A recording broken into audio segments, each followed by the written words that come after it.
Hello movie fan, March is set to bring a thaw after a rather dead winter season. Get ready for at least 18 Robert Pattinsons for the price of one ticket, another blockbuster from the Russo Brothers, the directors behind the two most successful Avengers films, new Steven Soderbergh project, double the Robert De Niro, and of course a massive pile of defeated enemies, courtesy of Jason Statham. And how could we forget Disney's new take on Snow White, a film that caused quite a stir long before its release. You're watching Movie Fanatic. This is going to be exciting. Low fuel! Mayday! Mayday! 9 bodies in a Mexican morgue. A tense thriller unfolds around 9 strangers who, after a plane crash, find themselves deep in the jungle. Don't expect any mind-bending supernatural twists in the spirit of Lost, but there will be room for flashbacks into the past, as the characters may somehow be connected, and, most importantly, intrigue. One by one, the survivors will start getting brutally murdered. Who is behind this bloody hunt? And why? No one knows. As Agatha Christie taught us, everyone is a suspect, and in March, you'll have the chance to unravel this deadly mystery. So who's next? You're applying to be an expendable? You read through the paperwork? Yeah. I should have read through it. Mickey 17. In a desperate attempt to leave Earth, financially ruined Mickey Barnes signs up to become an expendable, a disposable clone worker, on the human-colonized icy world of Niflheim. The protagonist takes on several high-risk missions where survival is not expected. Each time he dies, his consciousness is uploaded into a new body. However, during one mission, Mickey 17 is mistakenly presumed dead and replaced too soon, only to find his way back to the colony. Things take an unpredictable turn when Mickey 17 comes face to face with his 18th replacement. In his new film, Academy Award-winning director Bong Joon-ho, known for Parasite, draws inspiration from Edward Ashton's 2022 sci-fi novel Mickey 7, with Bong's signature satirical take on capitalism and Robert Pattinson playing multiple versions of himself. This promises to be a fascinating cinematic experience. I don't like you. But I'm you. I'm not you. I'm gonna kill you. What do you know about the Happy Face killer? Happy Face.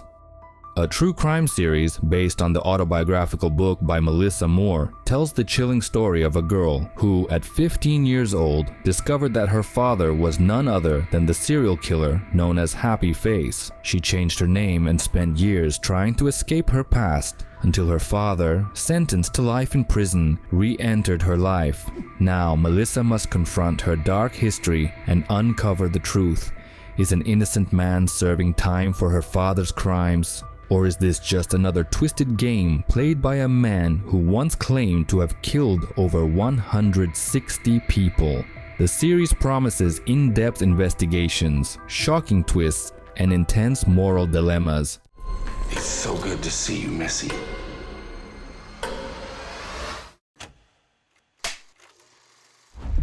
I would do anything for you. Would you? Yes. Black Bag. George Woodhouse and his wife Catherine are a happy couple, but they're also great spies. Having learned to balance their personal and professional lives, they have never gone into much detail about their work. The situation spirals out of control when George finds out that Catherine is the main suspect in a treasonous crime. The hero is faced with a difficult choice: to take the side of his beloved or his country. A spy thriller from Steven Soderbergh with a good cast of Michael Fassbender and Cate Blanchett sounds promising. The plot looks like another story in the spirit of Mr. and Mrs. Smith. So let's see how interesting the on-screen duo of local star performers will be. By the way, this is Fassbender's second spy project in a row after The Agency. Is it true no one can lie to you? I don't like liars. Cops are here early! We need a hostage! Oh my God, what am I doing? Novocaine. Jack Quaid's character was born with a rare but very real neurological disorder. Nathan feels no pain. When his girlfriend is kidnapped, he fully embraces his condition in a desperate attempt to save her. What follows is a brutal yet pain-free spectacle, at least for him. So far, the film feels like an adrenaline-fueled roller coaster, packed with insane action and sharp humor. Last chance. Tell me where she is. And with news of a potential action franchise centered around this human Novocaine machine, there's hope that it won't just become another generic action movie where the hero fearlessly beats up bad guys, only to discover, what a shock, that his beloved was playing for the other team all along.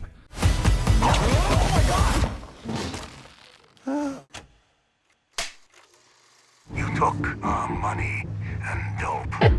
Now I have to kill everybody you know.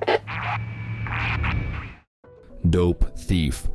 Based on the novel of the same name, this series introduces us to two longtime friends and small-time criminals who, posing as DEA agents, set out to rob a seemingly unremarkable house in the countryside. However, they accidentally uncover one of the largest drug cartels in the US, putting their lives in serious danger as they become targets of some very powerful and dangerous people. Interestingly, Ridley Scott serves as one of the producers and the director of the first episode. Sounds like a strong statement that this crime drama has serious potential and is definitely worth watching. So you guys are like wild deer?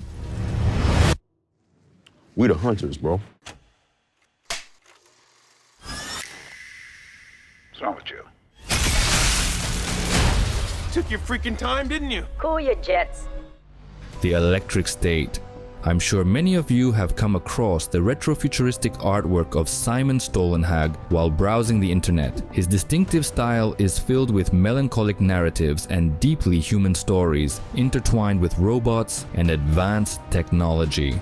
And to put his vision into perspective, for a whopping $300 million, the Russo Brothers, who spent nearly the same amount on Infinity War, have transformed his atmospheric and haunting dystopia into yet another formulaic Hollywood blockbuster for Netflix. Set in an alternate 1990s, after a robot uprising, the film follows Michelle, who, in a desperate attempt to find her missing younger brother, teams up with a robot, a smuggler, and his assistant. Together, they embark on a dangerous journey, one that promises plenty of surprises.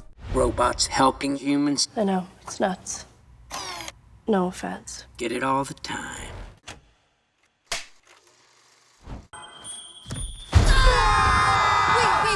It's a human. What did you think I was? Nothing. Ghost. Snow White. A movie that became a meme long before its release. Originally released in 1937, Snow White and the Seven Dwarfs was Disney's first full-length animated feature, and at the time, audiences were in awe of its magic. Plans for a live-action remake were confirmed back in 2016, but then something went wrong. Controversies, storyline changes, and a massive backlash from fans of the classic tale. David Hand, whose father, of the same name, was a co-director of the original film, slammed the remake, calling it offensive. He even suggested that his father and Walt Disney would be turning in their graves after its release. And now, after wading through millions of dislikes and overwhelming criticism, the remake has finally hit the big screen. There's no need to retell the classic story of escaping the evil stepmother, taking refuge with the dwarfs, the poisoned apple, and the prince's kiss. So tell me, what are your thoughts? Did you like or dislike the new Snow White even before its release? It's time to restore our kingdom. They own this country. They're bigger gangsters than we ever could be. The Alto Knights. Rain Man director Barry Levinson has prepared a true treat for fans of mafia dramas. a real-life crime story featuring Robert De Niro in a dual role. Although, as great as De Niro undoubtedly is, I don't quite understand the decision to leave Al Pacino out of work for this one. But hey, the studio bosses must know best. The film takes us to 1950s New York, where jealousy and betrayal will shatter a lifelong friendship between Frank Costello and Vito Genovese, the heads of two Italian mafia families. From the very first frames, it's clear that what awaits us in theaters is a true old-school mafia film, complete with tense cigarette smoking, gunfights, and sharp, elegant dialogues in the spirit of It's Just Business. The real question is, can the Alto Knights compete with the titans of the genre? After all, 1950s New York and practically every crime-ridden alleyway in the city has already been thoroughly explored on screen. How do you know what he's gonna do?